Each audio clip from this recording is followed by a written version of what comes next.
ሰላም እንዴት ናችሁ? ውድ የኢትዮጵያ ሙሉ ወንጌል አማኞች ቤተክርስቲያን ተመልካቾቻችን ውድ ግንቦት 30 2018 ዓመተ ምህረት የምንገኘው አስኮ አጥቢያ ቤተክርስቲያን ነው። በዛሬው ዕለት የአስኮ ሙሉ ወንጌል አጥቢያ ቤተክርስቲያን 2 ዓመት ውስጥ የሚያልቅ የአምልኮ ህንጻ ግንባታ መሰረተ ድንጋይ የማስቀመጥ መርሃ ግብር በዚህ ስፍራ ታካሂዳለች።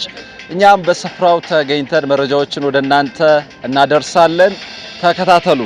በኢትዮጵያ ሙሉ ወንጌል አማኞች ቤተክርስቲያን የአስኮ አጥቢያ ግንቦት 30 2018 ዓ.ም በአዲስ ከተማ ክፍለ ከተማ ወረዳ 13 መስተዳድር ስር በሚገኘው በራሷ ይዞታ ላይ የመሰረተ ድንጋይ አስቀመጠች።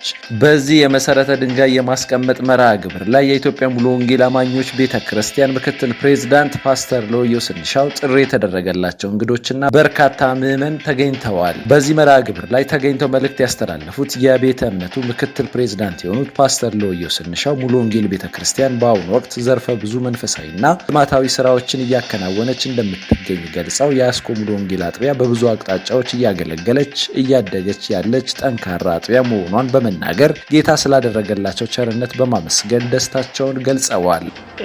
እግዚአብሔርን አመሰግናለሁ። ጌታ የተመሰገነ ይሁን። ስለዚህ ቀንና ስለዚህ ሰዓት ያው የኢትዮጵያ ሙሉ ወንጌል አማኞች ቤተክርስቲያን በሀገር ውስጥ ብቻ ወደ 4067 አጥቢያዎች ያሏት ሲሆን ከነዚህ 4067 አጥቢያዎች መካከል አንዷ የአስኮ አጥቢያ አንዷ ቤተክርስቲያናችን ናት። በአሁኑ ሰዓት በሀገር ደረጃ በተለያዩ የክልል ከተሞችና የወረዳ የዞን ከተሞቹ ቤተክርስቲያኒቱ ቋሚ የሀብት ወይም ፊክስድ አሴት በማግኘት በኩል ሰፊውን የሆነ ስራ እየሰራች እግዚአብሔርም እየረዳት ያለበት ወቅት ነው። አዲስ አበባ ደግሞ እንደሚታወቀው የቦታ ዋጋና ሁኔታ በጣም ከፍ ያለ ለአምልኮም በጣም ከባድ እንደሆነ ይታወቃል።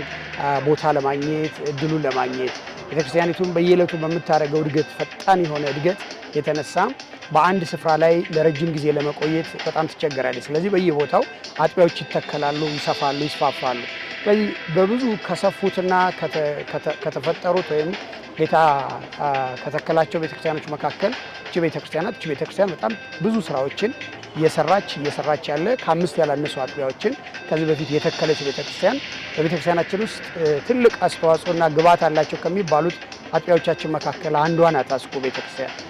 ስለዚህ ዛሬ ደግሞ ይህንን የማስፋፊያ ቦታ አግኝታ እድሉን አግኝታ ሰፋ ያለ በጣም ከፍ ያለ ህንፃ ደረጃውን የጠበቀ ምቾት ያለው ለአምልኮ የሚመች ቦታ ለመስራት ዝግጅት ላይ ነው የምትገኘው። ይህ ቀን ደግሞ የመሰረት ድንጋይ አዲሱን ህንፃ ለመጀመር የመሰረት ድንጋይ የጣልንበት ቀን በመሆኑ ለቀጣዩ ጌታ እስኪመጣ ድረስ ላለው ትውልድ ሁሉ ትልቅ ፋይዳ ይኖረዋል ማለት ነው። ስለዚህ ቀጣዩ ትውልድ ያለምንም ስጋትና ችግር በዚህ ቦታ ላይ የክርስቶስን ወንጌል ለመስበክና ለማድረስ እድሉን ሰፊ ያደርግለታልና በዚህ ወቅት ላይ ይሄንን ህንፃ ለመስራት የተነሳሱ መሪዎች ያመቻቹ መሪዎች ምእመናን ሁሉንም እንኳን ደስ ያላችሁ እያልኩ ለኢትዮጵያ ሙሉ ወንጌል በሙሉ ወንጌል ደረጃም አንዱ ሀብት ሆኖ ከሚመዘገቡት መካከል ዛሬ አንደኛው በዚህ በአስኮ አጥቢያ መካከል ቤተክርስቲያን አካባቢ ስለተገኘ ትልቅ የሆነ ደስታ እና እግዚአብሔርን የምናመሰግን የምናከብርበት ቀን በመሆኑ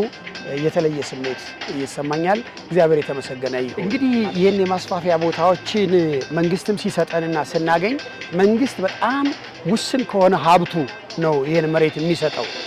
ይህን መሬት ሲሰጥ ለህዝቡ ካለው ክብር የተነሳ ካለው በጣም ትልቅ ስፍራ የተነሳ ከሃይማኖት ነፃነት ከእምነት ነፃነት ጋር ተያይዞ ያለምንም ዋጋና ክፍያ የሚሰጥ መሬትና ቦታ ነው። ስለዚህ ምእመኑ እንደ ቀላል ሊያዩ አይገባም። ይሄን መሬት የዚች አጥቢያ ምእመናን ብቻ ሳይሆን መላ በክርስቶስ ኢየሱስ ያመነ ሁሉ የቤተ እምነታችንም ሆነ የእህት አብያተ ክርስቲያናት ምእመናን ሁሉ ይህንን መሬት ለተፈለገውና ለተባለለት ዓላማ ውሎ የክርስቶስ ወንጌል እንዲሰበክበት ሁላችንም በገንዘባችንም በጸሎትም በጉልበትም በሙያም ከጎናቸው እንድትሆኑ ከጎናቸውም ከአጥቢያ መሪዎቻችን ጋር እንድትሆኑ ሁላችንም ለሁሉም ጥሪ ማስተላለፍ ፈልጋለሁ።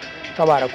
የአጥቢያዋ የመሪዎች ጉባኤ ሰብሳቢ የሆኑት ወንድም አገኘው መርሻ ባደረጉት ንግግር ቤተክርስቲያኗ ባለፉት 28 ዓመታት የጉዞ ታሪኳ ውስጥ 5 አጥቢያዎችን ያወጣች ቢሆንም እስካሁን ድረስ ምቹ የሆነ የራሷ የአምልኮ ስፍራ እንዳልነበራት ገልጸዋል።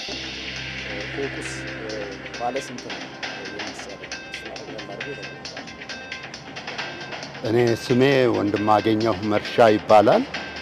የአስኮ አጥቢያ ቤተክርስቲያን የመሪዎች ጉባኤ ሰብሳቢ ነኝ። ባለንበት ሁኔታ የዛሬ እንግዲህ የመሰረተ ድንጋይ የማስቀመጥ ስነ ስርዓቱ እግዚአብሔር የተመሰገነ ይሁን ባቀድንበት መሰረት ተፈጽሟል ብለን እናምናለን። እግዚአብሔር በዚህ በኩል ጥሩ መሳካትን ሰጥቶናል እና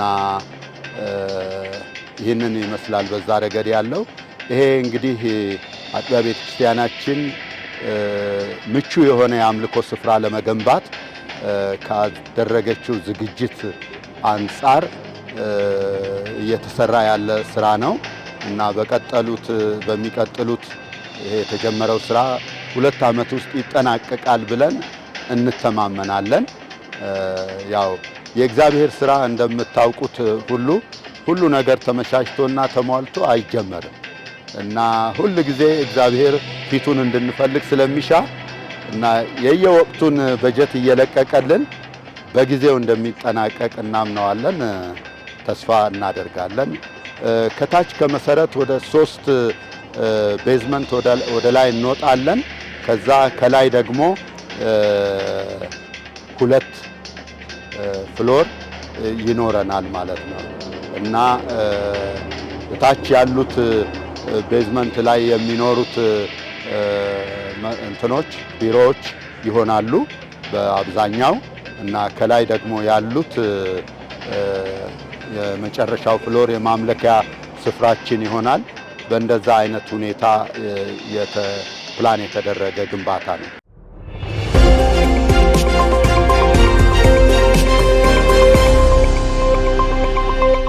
ስሜ በከኮ ዱጉማ ይባላለሁ።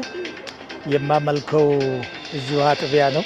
ለረጅም ጊዜ የቆየሁት እዚሁ ነው። ከአዋሳ ከመጣሁ በኋላ ዛሬ በደማቅ ሁኔታ ይሄ መሰረተ ድንጋይ ሲቀመጥ በጣም ደስ ብሎናል። ስንናፍቅ የቆየነው ጉዳይ ስለሆነ በጣም ደስ ይላል። ምእመኑም ደስተኞች ሆነዋል።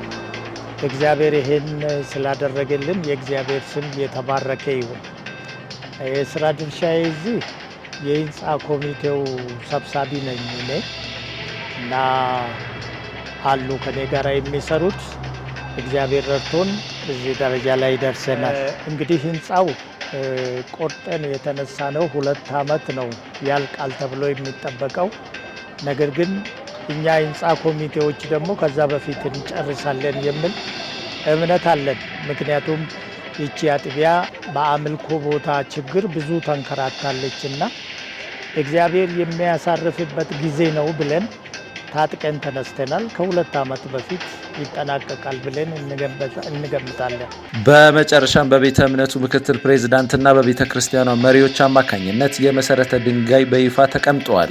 የአስኮ ሙሉ ወንጌል አጥቢያ ከ1000 በላይ ምዕመን ያላትና የምስራቹን የወንጌል ቃል የምታደርስ አባላትን እውነተኛ የክርስቶስ ደቀ መዝሙር የምታደርግ የልጆችና የታዳጊዎች ሁለንተናዊ አገልግሎት በመስጠት የምታገለግልና ድሆችን በማሰብ ትኩረት አድርጋ እንደምትሰራ ያገኘነው መረጃ ያመላክታል።